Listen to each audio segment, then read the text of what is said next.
Ciao, siamo su netbooknews.it, questa è la video recensione per il Kindle Paperwhite.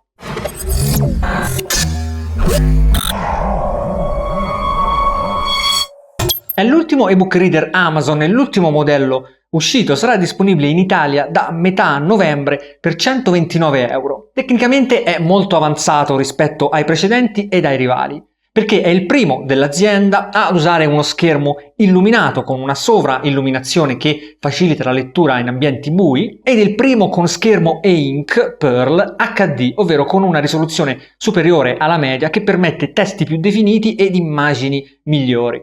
Dal punto di vista qualitativo è un prodotto veramente eccezionale, credo sia il Kindle più solido di sempre, pesa 213 grammi, all'interno c'è una cornice metallica che contorna, che contiene lo schermo e-ink e che lo rende super stabile, super solido e ben bilanciato anche nel peso. È soprattutto anche piacevole e comodo da tenere in mano grazie ad un rivestimento opaco che questa volta non copre soltanto la parte posteriore come nei precedenti modelli, ma anche la cornice frontale.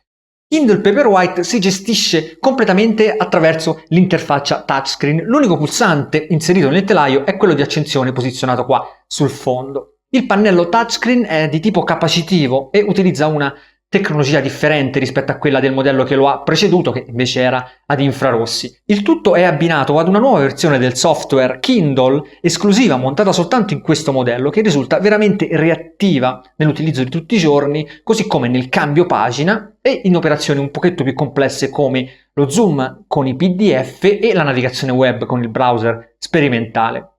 È stato fatto un notevole passo in avanti nella reattività del sistema, tanto che adesso il Kindle si utilizza quasi come se fosse un tablet Android, con delle prestazioni che soltanto lo scorso anno erano impensabili su dispositivi del genere. È stata rinnovata l'interfaccia grafica con una libreria che adesso mostra le copertine, volendo, dei nostri libri e che fa una netta distinzione tra contenuti memorizzati localmente e contenuti memorizzati nel cloud Amazon. Da questo modello è anche possibile creare delle raccolte di contenuti, oltre ovviamente alla possibilità di acquistare libri direttamente nel Kindle Store Amazon sfruttando la connettività Wi-Fi integrata. L'interfaccia grafica è molto semplice e pulita, ad esempio per ingrandire il carattere o cambiare tipo di font basta aprire il menu contestuale, selezionare uno dei 6 caratteri o una delle 9 grandezze, oppure modificare l'interlinea e i margini. Il tutto avviene in tempo reale, senza bisogno di attendere molto. Lo stesso risultato si ottiene con un pitch to zoom fatto direttamente sullo schermo. Con la stessa semplicità si riesce a richiamare, a consultare il dizionario Zingarelli integrato, ad evidenziare certi passaggi ed anche, volendo, a condividerli con il nostro account social network.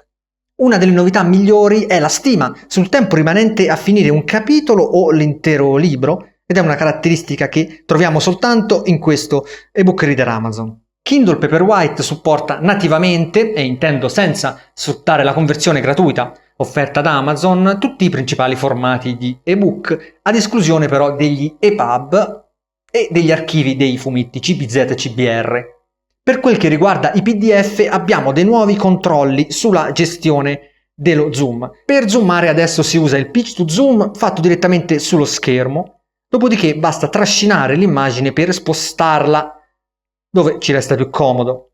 Trovo questo meccanismo più intuitivo del precedente ed anche ben supportato dall'interfaccia grafica così reattiva. Di contro però questa ricerca al minimalismo ha ridotto le possibilità di personalizzazione con i PDF, di fatto si può soltanto aumentare o diminuire il contrasto. Bene, chiudo questa infarinatura generale che vi invito ad approfondire nella recensione completa di cui vedete adesso il link sullo schermo con i dettagli sull'interfaccia grafica, i formati supportati e tutto il resto, per passare al vero protagonista, alla vera anzi protagonista di questo Kindle Paperwhite, ovvero l'illuminazione. Come già detto si tratta di una sovrailluminazione e non di una retroilluminazione che è quella comune dei tablet e degli schermi, e questo è proprio il motivo principale per cui non stanca, non affatica la vista, di fatto non cambia nulla rispetto ad una lampada puntata su un display o sul libro. Il vantaggio è l'omogeneità, data da una particolare pellicola che sta sopra lo schermo e-ink, che riflette e diffonde in modo omogeneo la luce emessa da 4 LED posizionati qua sul fondo. Ora, questa luce va usata in un certo modo. Amazon consiglia di regolarla al massimo o comunque su livelli alti quando si è in pieno sole e di tenerla bassa quando si è in ambienti bui. Queste impostazioni rendono il pannello ink tra i più bianchi, anzi il più bianco tra quelli disponibili in questo momento, ma bisogna tenerne conto durante l'utilizzo di tutti i giorni, perché impostare la luminosità al massimo in ambienti bui mette troppo in risalto l'origine della luce, la zona dove risiedono i 4 LED, che durante la lettura di un libro può andare a coprire in modo antiestetico alcune righe, alcune parole del nostro libro. Per evitare questo bisogna ridurre l'illuminazione. Io consiglio un valore compreso tra i 7 e i 12 punti della scala Kindle quando si è in ambienti bui. Al contrario, in piena luce si può anche alzare fino al massimo per rendere lo schermo più bianco. Paperwhite è un must per chi legge molto di notte o per chi si trova durante la giornata, non so, in treno, in tram o comunque in posti dove la luce varia con l'orario, ma vi assicuro che i benefici dell'illuminazione sono ben visibili anche al chiuso, soprattutto considerando che l'autonomia con luce attiva è comunque superiore ai 30 giorni.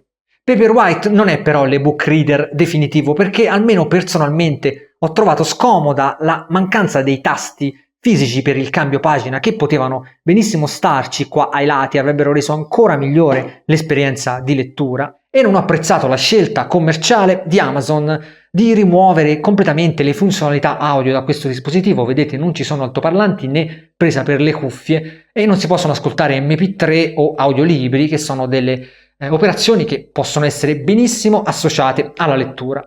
Ma al di là di questo lo trovo assolutamente un dispositivo fantastico, e torno sulla questione relativa alla qualità costruttiva e alla bontà di progettazione che non ci si aspetta da un dispositivo da 120 euro. Considerando anche l'illuminazione con i suoi piccoli difetti, un vanto di assoluto valore che tutti gli appassionati di ebook reader dovrebbero provare una volta o l'altra. Per maggiori informazioni su Kindle Paperwhite leggete la recensione completa di cui vedete adesso il link sullo schermo, e iscrivetevi o registratevi a questo canale YouTube, perché nei prossimi giorni ho in programma altri video con protagonista il lettore ebook Amazon.